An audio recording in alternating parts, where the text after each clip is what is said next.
Motherson Sumi Systems Limited. As a reminder, all participant lines will be in the listen-only mode, and there will be an opportunity for you to ask questions after the presentation concludes. Should you need assistance during the conference call, please signal an operator by pressing star then 0 on your touchtone phone. Please note that this conference is being recorded. I now hand the conference over to Mr. V.C. Sehgal. Thank you, and over to you, Mr. Sehgal. Thank you. Good evening, ladies and gentlemen. Welcome to our special conference on the acquisitions that have been done. I hand it over now to Rajat, who is a hero for the Chinese acquisition, and also later to Kunal Bajaj, who is the hero for the aerospace one. So over to you, Rajat. Go ahead. Thank you so much. Good afternoon, good evening, everyone. So the first acquisition we're talking about is basically a mirror business in China that currently is a joint venture between Mekralang and JMCG, Jiangling Motor Company. It's a 60% Mekralang and 40% JMCG owned joint venture. And with this acquisition, we would be buying out the stake of Mekralang, and it will become a joint venture between SMR, NBHX, and Jiangling. This is a business which is basically supplying mirrors to all the joint venture companies of JMC. So JMC has a joint venture with Ford, and they have another joint venture with Isuzu, and they are into manufacturing of SUVs, pickups, LCVs, and HCVs in the China market. They have about 6 to 7% of market share in commercial vehicle in China, and this company would be then captively supplying all the mirror requirements for these automakers, which are basically JV companies of JMC. So that's in brief, and maybe I can now hand over to Kunal Bajaj to talk about the next acquisition that we made. Sure. Thank you, Rajat. Good afternoon, ladies and gentlemen. Really pleased to, as you would have read, Muscle has entered into an agreement to acquire 55% stake in Singh Tools, which is based in Bangalore. This is our foray, as we had promised you back a year ago. This is our foray into aerospace. Sim is regarded as one of the top 5 machining companies in India. It is vertically integrated. It has a state-of-the-art surface treatment facility in Bangalore.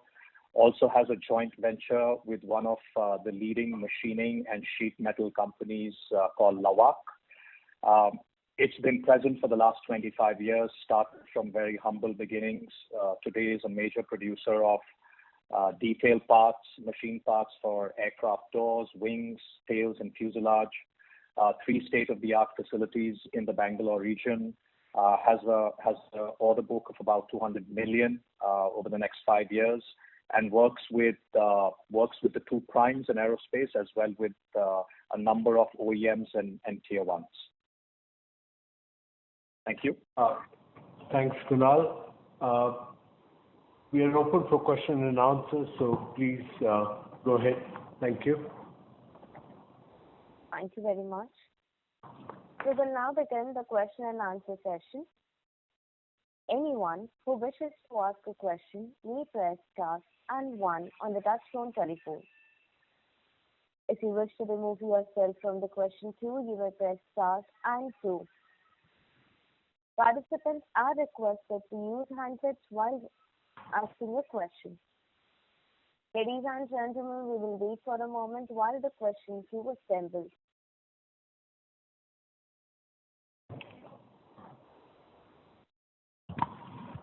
The first question is from the line of Siddharth Bera from Nomura. Please go ahead. Yeah. Hi, sir. Thanks for the opportunity. And I had a short question on this aerospace business, and great to see steps in line to achieve our vision 2025. I had a question on this. So we highlighted that we have a close to $200 million of business potential. So is it that this is the order book as of now? And second is that we have reported close to 200 crores of revenues for this entity in FY20. So if you can just broadly indicate how to understand the ramp up or within how many years this order book will be executed for the company. So some thoughts and some if you can share some highlights about the potential which this company can achieve in the next 4-5 years.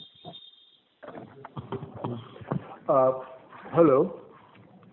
Sorry, I think we lost the question. Could you please repeat it quickly? Yeah, sorry.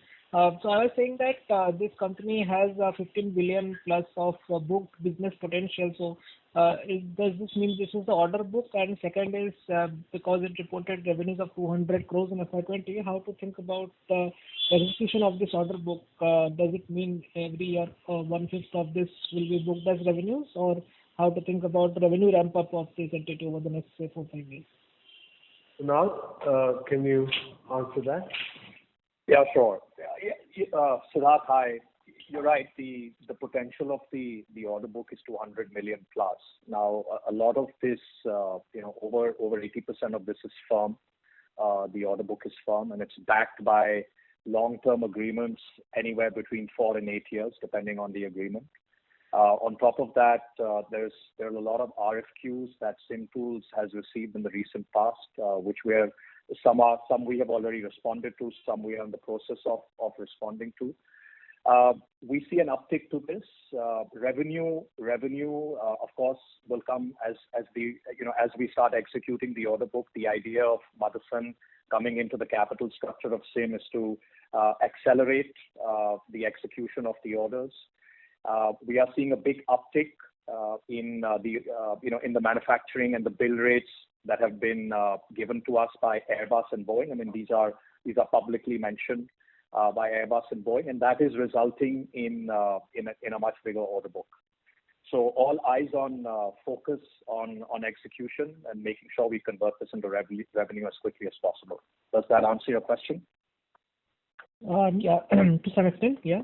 And any color on the margin side and how much did we pay to acquire this 65% stake?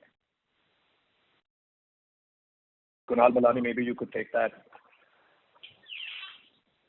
Yeah. So, look, I think it has high double-digit margins, greater than 20%. If you apply that to FY20, you would be hitting somewhere in the 7.5-8 times region in terms of EV EBITDA. What you may also want to note is, looking at the order book, there is a significant ramp up expected going forward. And the order book is clearly much in excess of where the existing turnover reflects on it. Okay, sir. Got it. Thanks.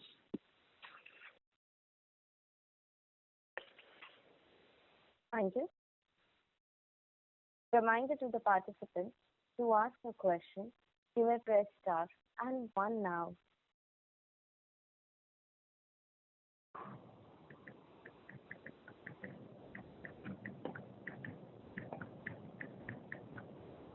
Ladies and gentlemen, to ask a question, you may press star and 1.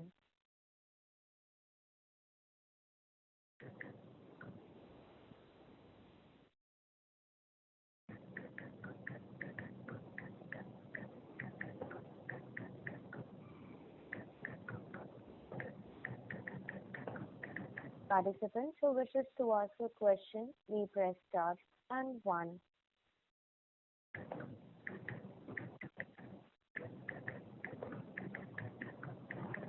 The next question is from the line of Chirag Shah from Edelweiss. Please go ahead. Yeah, thanks for the opportunity. Yeah, sir, so first a very broader question. Now, so congratulations for this acquisition on the aerospace side. So how should we look at the strategy in aerospace? This is one of the smaller size capability acquisitions, or this was a specific acquisition at the behest of customer, or And how should one look at the aerospace space as far as inorganic activity is concerned over next 2-3 years? Because it is one of the identified areas for Motherson going ahead. A very good question, Chirag. Of course, if you want more details, Kunal is going to tell you about that. But you're very right. It is the first stepping stone which has been happened. We have want to continue with this particular joint venture acquisition that we have. It is very difficult to get the approvals and all that. This company has all of that, and Kunal Bajaj will talk about that. But if you don't have this vehicle, you cannot deliver the kind of target that we have for aerospace in about 2.5-3 years, which is to go to about close to $1 billion plus dollars per year for this. So it's a very important step in the right direction. And a lot of people were asking us what is it that we are going to see about aerospace and all that. But Kunal, can you just very quickly talk about it without giving too much away on the strategy? Chirag is very keen on the strategy, but don't give the strategy away. Hi, Chirag. If you were part of the investor presentation last time, I think we talked about where our play will be in aerospace. We had talked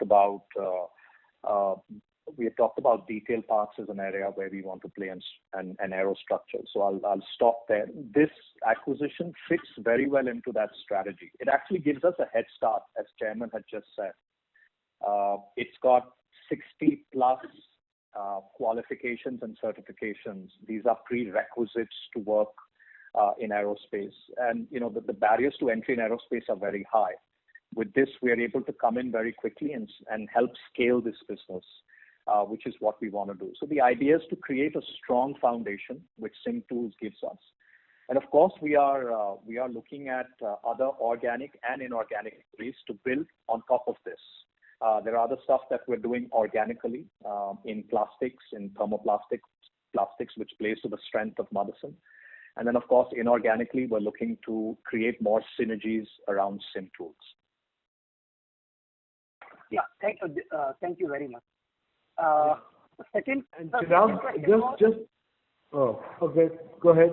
No, sir. Sir, please go ahead. Sorry. Yeah, I think the key thing is that one thing that you should read in what Kunal just mentioned, the scalability of this company is not just in India. We're in 42 countries globally. So at least in 41 more countries, we can scale up this particular business because the same company has the capability to deliver it in different districts. So please keep that in your imagination. It's not just an India story. I hope I'm clear in trying to explain to you this opportunity. Yeah, thank you very much. And just a housekeeping question, and it's probably so both these acquisitions, this one and the Chinese JV which has acquired, I presume the accounting of that the Chinese JV would come as a share of associates, right? And this is for Kunal, if probably he would be able to address. And this company would be as a part of our subsidiary list. Is it the right way of looking at it? Yeah, that would be right. Kunal, go ahead. It would be right way of looking at it. Yeah. Yes. Thank you very much, sir. Thanks.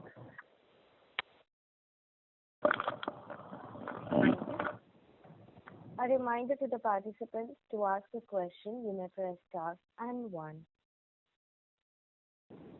The next question is from the line of Prashant Kothari from Pictet. Please go ahead. Yeah, hi. Congratulations on this acquisition and foray into the aerospace business that we all have been kind of waiting for. I just wanted to understand maybe the addressable opportunity for CIM itself and how should we think about that? Sorry to interrupt you. May I request you, Mr. Prashant, to speak a little louder? Okay. Yeah, I just wanted to understand the addressable opportunity for CIM just their own kind of business? How do you see that in terms of maybe more number of customers that you can reach to, or maybe, as you mentioned, more number of geographies? I mean, how would that help? Because these businesses usually have global supply chains, so I'm not sure I'm kind of understand that proposition properly. So definitely a lot more would be in public domain soon, but I think it is important to understand the opportunity of the company, and it cannot be tomorrow morning, but it is an opportunity because we have plants in 277 facilities in 42 countries. So I'm just giving you the expanse of it. Is it going to happen tomorrow morning? Maybe not. But the customers, one of the reasons why Motherson has been selected to look at this particular, take over this company, the fact is that we are globally applicable. That's the thing. But Kunal, you can talk a little bit more. Kunal Bajaj, sorry. Yeah, sure. In terms of the market size, Boeing and Airbus have just come out with what the addressable market is for the next till 2040, and it's about a $9 trillion market based on 40,000 aircrafts. And this is post-pandemic. We're not talking pre-pandemic numbers. We're talking post-pandemic numbers. 32,500 single-aisle aircrafts and 7,500 wide-body aircrafts. Now, if you look at where SIM plays in materials and aerostructures, which is about 25% of that market. So you're looking at about $2 trillion plus market size that SIM has an ability to play in. Will SIM get all of it? Probably not. I hope so. Probably not. But the supply chain has changed. We said this again back last November that we are expecting the supply chain to dramatically change. And that is exactly what has happened. A lot of the small companies, the weaker companies globally have packed up because of the pandemic. It's unfortunate. But the ones that have survived have become stronger and bigger. The good companies who performed well, like SIM, are getting a lot more packages. So packages that are coming from the companies that didn't exist or that packed up. Packages are moving to strategic low-cost countries like India. We are seeing a lot of pressure on American and European companies, the existing supply chains of Airbus and Boeing. There's a lot of pressure on them to start outsourcing or to partner with companies in countries like India. And then, of course, like Chairman said, right, there is a whole synergy around this. Motherson is very strong in wiring harness and thermoplastics. When we start talking to our customers, they are interested in knowing about these solutions. So one of the primes, as an example, one of the two primes, we have agreed with them on a thermoplastics package. This is the first time that this company, this prime, will be giving a thermoplastic outside the United States. First time in the history of this company. Similarly, in wiring harnesses, again, one of the primes has reached out to us. They're looking to diversify from their two major suppliers in wiring harnesses. And now we are in discussions with them. So, all of this is connected. We have an opportunity to grow the machining and the aerostructures business, and then bring the best of Motherson across all our countries. Kunal, wait. We can't, we're in a silent period, yeah, so we please. Focus on the acquisition. Let's focus on the acquisition and how that gets the thing. Let's not talk about outside the thing. Sorry, Kunal. Please take care of us. Yeah, thanks. All right. Okay. Thank you much.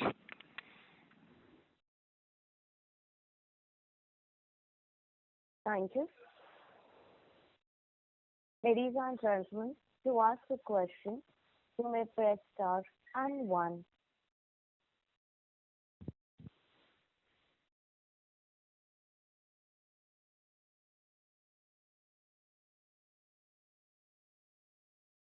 Participants, to ask a question, please press star and 1. The next question is from the line of Nashid Jalan from Axis Capital. Please go ahead. Hi, sir. Thank you for the opportunity. Sir, I have two questions. Firstly, on CIM tools, we have a big order book Just wanted to understand what kind of capacity does CIM Tools have to execute this order, or we will need to make a capex over the next couple of years. And secondly, on the Chinese acquisition, what I have understood is Ford and Isuzu will be the main customers on both passenger vehicle side and commercial vehicle side. Is that correct, or we will have more OEMs to start with? Obviously, we can add more OEMs as we go, but to start with, we will have Ford and Isuzu as the two main customers, or do we have more customers as well? Thank you so much. Can we take the mirror first, Rajat? Yeah. So to start with, yes, you're right. This is basically Jiangling Motors, who has two JVs. So one is this JV that they have with Isuzu, and then there is another JV which they have with Ford, in which Changan Motors also is a part of it. And these are the two JVs which are then manufacturing SUVs and LCVs and HCVs. And yes, these will be the customers to begin with. But as I said, this opens up the door for us to get into commercial vehicles in the whole market, right? So this is just the beginning, and I think as we go in and we bring in the technology that SMR has, we would then have the opportunity to get into a lot of other customers in the commercial vehicle. And as I said earlier in the introduction, JMC is about 6.57% of the total market. So there's still another 93% addressable market which is available for growth in the future. Yeah. And regarding CIM, Kunal, can we answer that, please, about if there is a capex required or whatever, and the growth? Yes. So if you look at this year and next year, we have sufficient capacity to be able to address the order book. But as looking at the build rates, again, the guidance given by our customers, we will, and our ambition, yes, we will have to invest in 2 years' time. We will need to put in capex.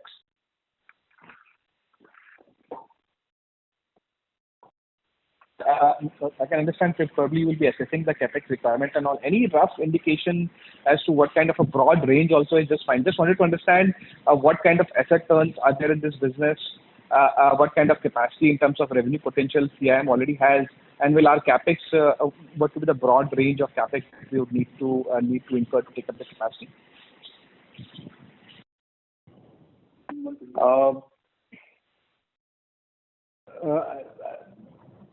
Kunal Malani, can you take this? KM, sorry, can you take this? Yep. Look, number one, I think the capacity that exists right now is capable of delivering at least 1.5 times more.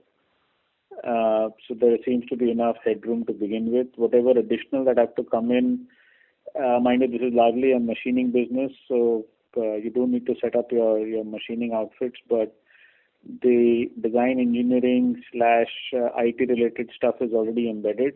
So the more machining you do, you end up actually leveraging the same, let's say, base R&D that exists.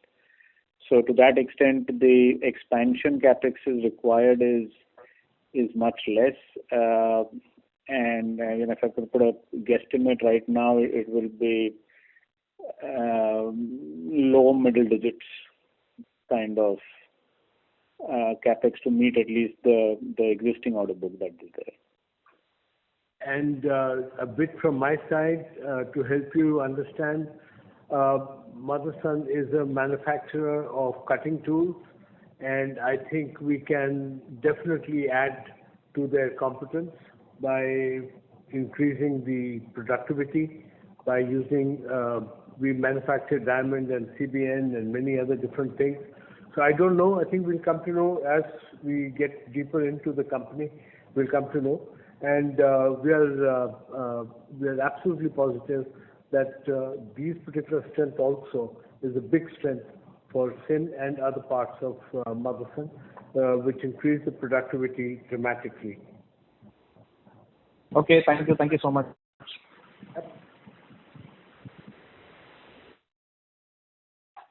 Thank you. The next question is from the line of Nishant Vash from ICICI Securities. Please go ahead. Yeah, hi. Thanks for the opportunity and congratulations on the acquisition. So just first a housekeeping question. Can you give what is the broad profitability profile at JMC?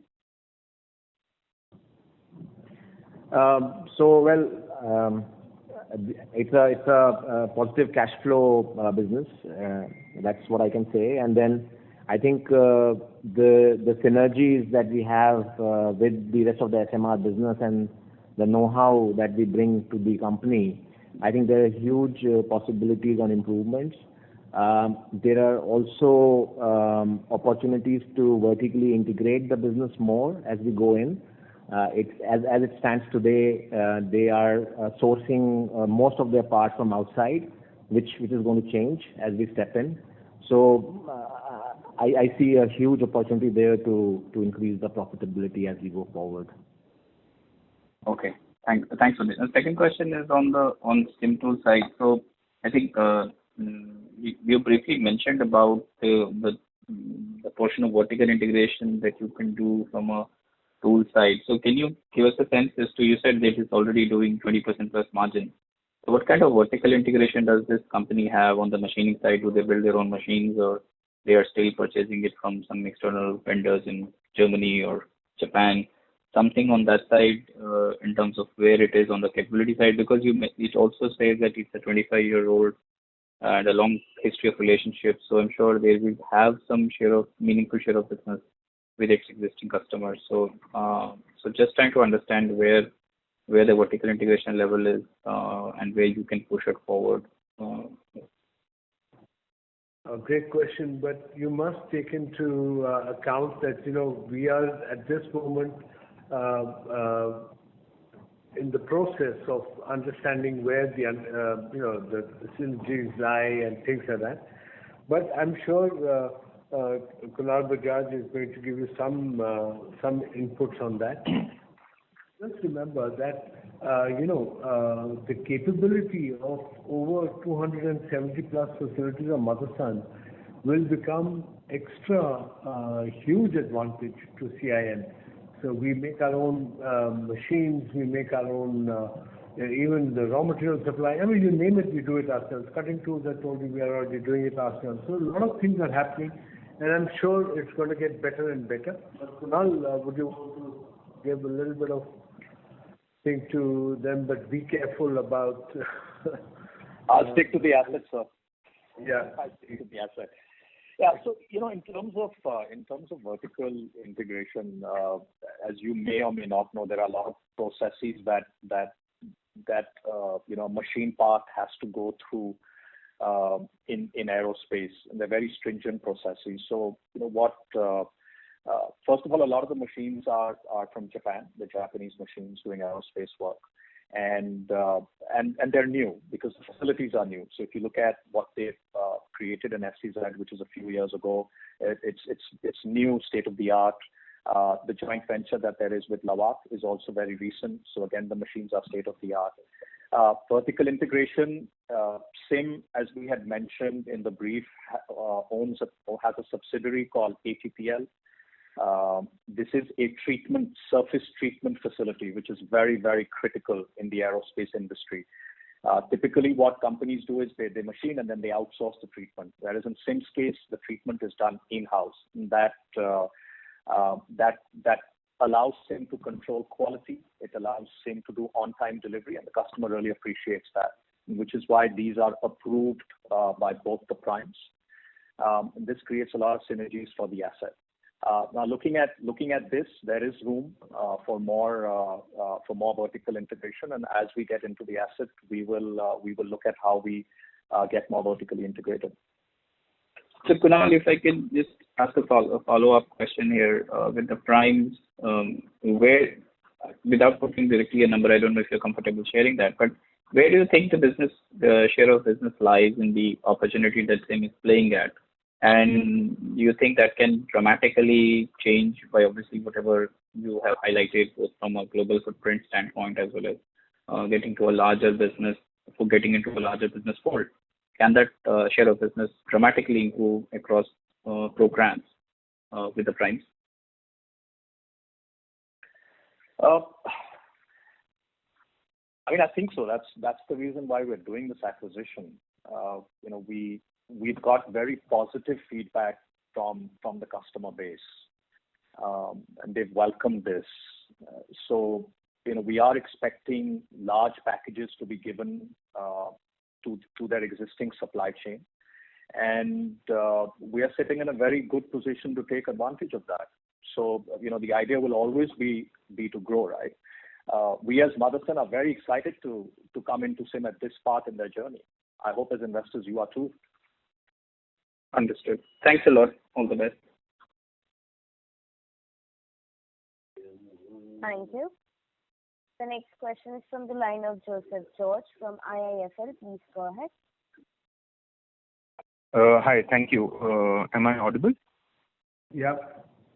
Thank you.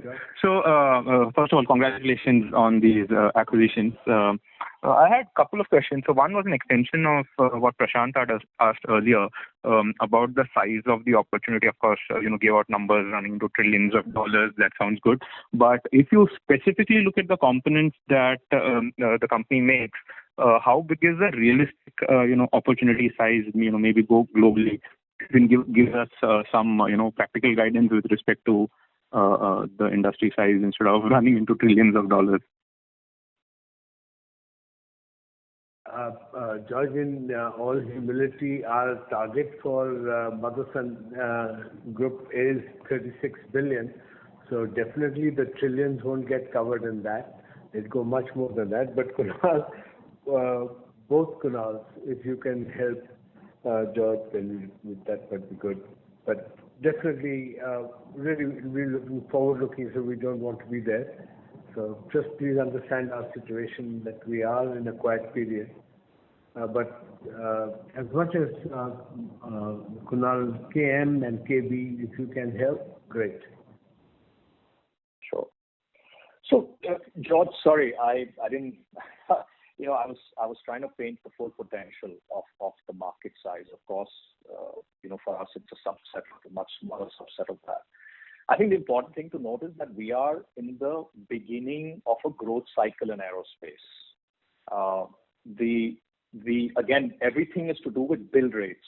The primes issue a build rates to their supply chain. Basis that build rate that they give and the kind of components that a company does, you start prepping for it. So the build rates that they've given us, and they give us 5-year build rates. In the current year, it'll be month by month. They are very promising. The growth that they've given us is tremendous, and that is resulting in the packages that we are seeing, which is resulting in the order book. What we want to do is work with the customer base, with our customer base, to see if we can do more, and that will be the endeavor. KM, I don't know if you want to add something. Yeah, look, the one other way to think about it is when you also say the addressable market is significantly increasing. There is an overall market, but there is an important part of where is this production shifting. And with the whole aircraft purchasing power coming, let's say, eastwards, the production is also shifting towards the LCCs, and that's where the interplay lies in terms of having a presence in here and then being able to, whether it's on an offset basis, whether it's on purely being able to supply this at better cost terms, is where part of that shift is expected to occur, and then provide a much larger addressable base to play off from. Sure, thank you. So, okay, if I were to ask you a very specific question, as analysts, we always grapple with that addressable market, assessment. So, if I were to ask you a very specific question, in a regular aircraft, say A320, the value of components that this company makes, what will be the value on a per aircraft basis? If you can share that, we can do the rest of the assessment ourselves. Would that be possible? That's pretty granular, but again, so that you understand it. Kunal, KM, are you going to take this, or are you going to leave it for Kunal Bajaj?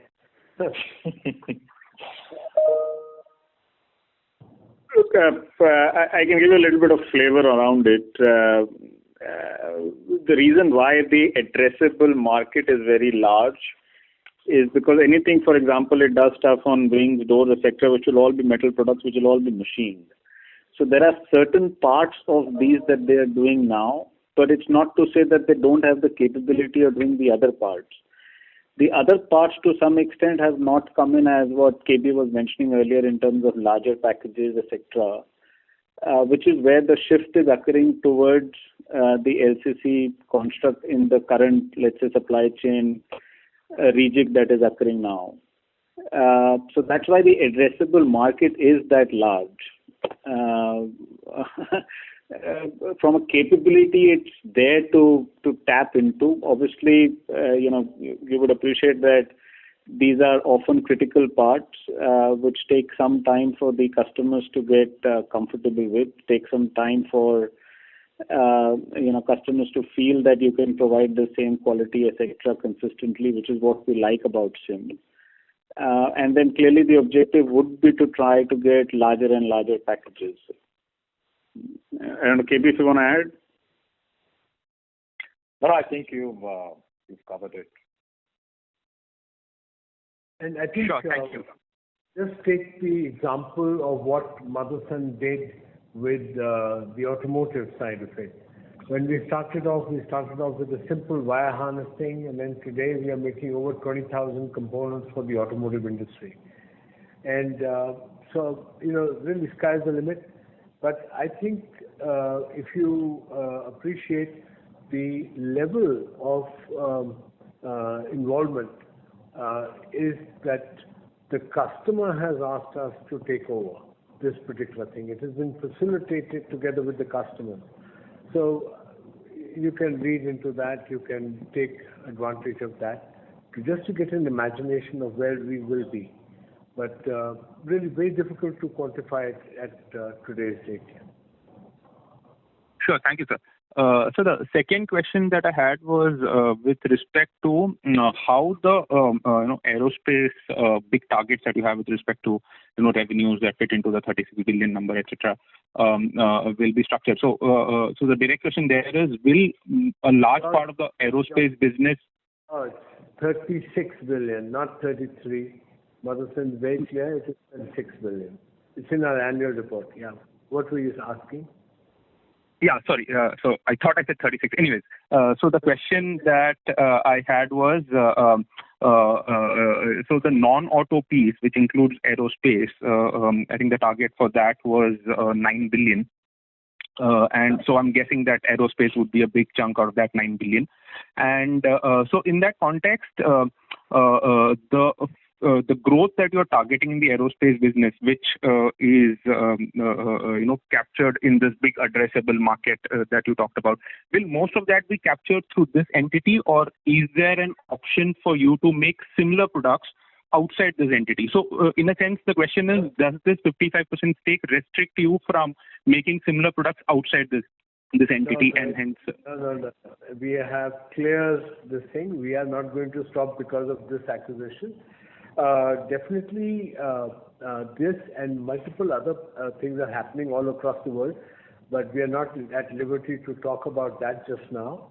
But all we can say is just watch the space, and this is a very important acquisition that we are doing, because it tells you how serious we are about what we are talking. And rest, I would leave it. We have on November 2022. We're going to come back to all of you in the midpoint report we're going to give you, and I think you will get much more flavor at that time also. But this is not the only one, and it does not restrict us from doing whatever we want to do across the world. Understood, sir. Thank you.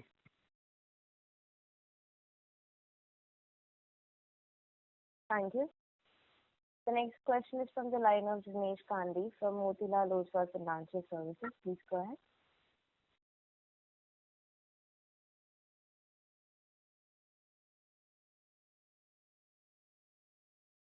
Mr. Jinesh Gandhi, please go ahead with the question. The line is unmuted. Yeah, can you hear me? Yeah. Hello? Yes. Yes, sir. My first question pertains to CIM. The $200 million order book which you're talking of, is that based on 5-year build rate which we have, or it's based on the longer build rate? Kunal? Bajaj? Yeah. So the guidance that we again get from the primes is on 5-year bill rates. That's how they give their guidance. Okay. And second question from CIM perspective is the new products which we can do based on the metal technology they have. What could be the validation cycle for that, and from day zero to actual commercialization? Would it take about 3 to 4 years, or what's your indication on that? Thanks.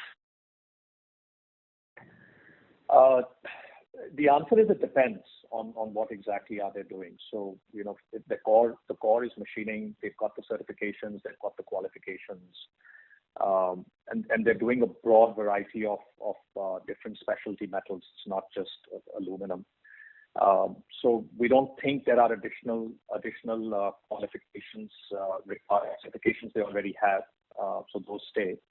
But yes, if we are looking, to vertically integrate even more, then yes, we will require qualifications and certifications for that. Typical certification takes 3 to 6 months. If you are an old hand at it, then 3 months. New hand, 6 to 12 months. And then qualifications is something you work with the OEMs to get qualified. But qualification can take anywhere from 10 days to 2 months, depending on the OEM's availability. There's a lot of preference given to existing suppliers. So Vision is in a good position. Right. But for a new component, the validation of component would be longer gestation period, right? Again, I said it depends on the component, right? And if you already have done similar components and played with that kind of metal before, then it's the cycle time is much shorter than if you do something that's very different. Okay, got it. Thanks a lot. Thank you. The next question is from the line of Maithili Balakrishnan from Alchemy Capital. Please go ahead.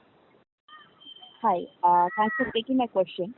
I want to check with you a little bit on SIM. What's the kind of customer concentration that we have? Are we easily exposed to both the big guys, or is there a higher exposure towards one or the other?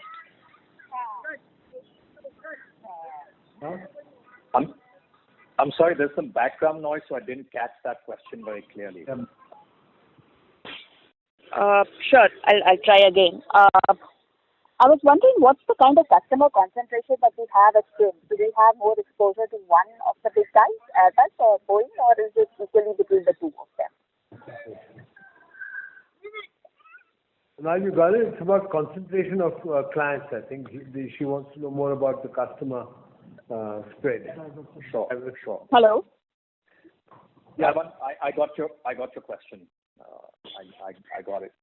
No, so they have a diversified customer base. As you know, there are 2 primes. One is American, one is European. They are working equally with them, either directly or indirectly through the tier 1 OEMs. So it's a good mix. It's diversified, and there is an opportunity to grow that even further. Got it. And in terms of, are we a tier 1 as far as both the suppliers are concerned, as the European and the American side of it? We are a tier 1 and a tier 2, both. Got it. I also wanted to check with you on the Chinese acquisition. Could you help me understand whether it was also customer-led, or was it, driven by our own sort of going after this particular piece of the business? And also, could you sort of help me understand the synergies which are there with our existing business in China? I think it's a mix of both. Obviously, the current stakeholder, Mekralang, wanted an exit. And our partner in China, which is MDHX, also has a very good relationship with this group, Jiangling Motors. We already have 2 other JVs with them. So there was, of course, a discussion with them as well, and Jiangling was very happy that SMR can step in. So it is going to be a very good partnership going forward, because we have good experience with Jiangling already for last many years. Got it. And in terms of our own presence in China, does it also include an existing mirror facility which can sort of, maybe build on further synergies, or nothing as such? Yeah. So we already have five other facilities in China. Got it. And yes, definitely there's going to be a lot of synergy. As I said, there is a huge scope of increasing vertical integration. There is engineering setup that we have, which can help this new company to scale up in terms of technology that we can offer to the customer. So there is going to be synergy in all aspects of the business. And also, Rajat, the plant of this coming, in the you are not there around Right. that so much. That's So right. that also is a both way. That's right. So even the manufacturing footprint, if we see, we are there in the Shanghai area, and we are also in the northern Beijing area. We are also in central China in Chongqing area, but we are not there in south and southeast. This is in southeast, which then also augments our footprint. And as you know, China is a very large country, so we have to cover that, with new plants. So this also then complements our existing footprint. Got it. My last question is on this, capex indication that you had given for CMM, and I didn't understand it. You said something like a low middle digit capex. I'm sorry. What does that mean exactly? Sorry, low double-digit capex. मतलब 100 crore, 200 crore, उस type का. Low double-digit. Sub 100 crore. Okay, something like that. ठीक है. And low. ठीक है. Thanks a lot. Thanks. Thank you. The next question is from the line of Arvind Sharma from Citi. Please go ahead. Yeah, good evening, sir. A question on CIM. Given the enterprise value, what would be the cash outflow for CIM out of this 4 billion rupees? Ken? Sorry, what do you mean by cash outflow? What is the total acquisition price? Correct. The enterprise value would also have some debt built into it, right? So what would be the, if you could either give some idea on the debt which is built in? Look, the debt, there are obviously things to be done between signing and closing, so some of that will be a little moving number. But it will lie somewhere in that 150 to 175 crores at an estimate level, right? I mean, it obviously depends how the closing situation looks like. Got it. Thank you, sir. That's all from my side. Thanks. Thank you. Ladies and gentlemen, this was the last question for today. I would now like to hand the conference over to Mr. V.C. Sehgal for closing comments. Thank you very much. Ladies and gentlemen, these are COVID times, and hence acquisitions are not easy. Our teams take a lot of pride that they remain safe and yet cover up these particular acquisitions in as much details as they can. So thank you very much, and I hope you guys stay safe and healthy, and catch up with you soon, probably at the next acquisition. I don't know. Thank you all very much. Bye-bye. Thank you. On behalf of Motherson Sumi Systems Limited, that concludes this conference. Thank you for joining us, and you may now disconnect your line.